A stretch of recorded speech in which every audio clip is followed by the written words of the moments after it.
సూర్యుడు సుర్రుమంటున్నాడు. విపరీతమైన ఉక్కపోత వడగాలులతో తెలుగు రాష్ట్రాల ప్రజలు ఇబ్బందులు పడుతున్నారు. తెల్లారి 10 అయ్యేసరికి టెంపరేచర్ భగ్గుమంటోంది.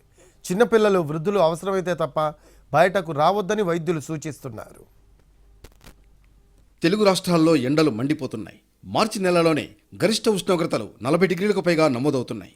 సాధారణం కన్నా 3.3 డిగ్రీలు అధికంగా నమోదవుతున్నాయి. మరీ ముఖ్యంగా దక్షిణ తెలంగాణతో పోలిస్తే ఉత్తర తెలంగాణ జిల్లాల్లో ఎండల తీవ్రత ఎక్కువగా ఉంది. వచ్చే 2 రోజుల్లో గరిష్ట ఉష్ణోగ్రతలు 42 డిగ్రీలకు పైగా నమోదయ్యే అవకాశం ఉందని హైదరాబాద్ వాతావరణ కేంద్రం తెలిపింది. ఆదిలాబాద్, కుమురం భీం, మంచిర్యాల, జగిత్యాల జిల్లాల్లో ఎండ తీవ్రతతో పాటు వడగాలులో ప్రభావం కూడా ఉంది. ఇవాళ ఉష్ణోగ్రతలు 42 డిగ్రీల వరకు నమోదయ్యే అవకాశం ఉన్నందున 7 జిల్లాల్లో ఎల్లో అలర్ట్ జారీ చేశారు. హైదరాబాద్లో 39 డిగ్రీల వరకు ఉష్ణోగ్రతలు నమోదవుతున్నాయి. ఏపీలోనూ ఎండలు ఠారెత్తిస్తున్నాయి. కోస్తా జిల్లాల్లో ఉష్ణోగ్రతలు 40 డిగ్రీలు దాటాయి. గతేడాదితో పోలిస్తే ఈసారి ఉష్ణోగ్రతలు మరింత పెరిగినట్లుగా వాతావరణ కేంద్రం తెలిపింది. పల్నాడు జిల్లాలోని రెంటచింతలలో 42.8 డిగ్రీల గరిష్ట ఉష్ణోగ్రత నమోదైంది. రెంటచింతల ప్రాంతంలో సాధారణంగా మార్చి నెలలో 35 డిగ్రీల వరకు ఎండ ఉంటుంది.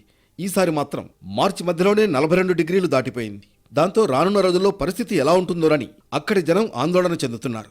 కోస్తాలోని కొన్ని జిల్లాల్లో వాతావరణం అనూహ్యంగా మారుతోంది.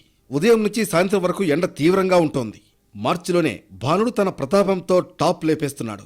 ఈ ప్రాంతం ఆ ప్రాంతం అని తేడా లేకుండా మంటలు పుట్టిస్తున్నాడు. దీంతో జనాలు ఆ సమ్మర్ హీట్ను బీట్ చేసేందుకు చల్లని కూల్గా ఉండే ఫ్రూట్స్, సమ్మర్ డ్రింక్స్ను తీసుకుని ఎండ ప్రతాపాన్ని కూల్ చేస్తున్నారు.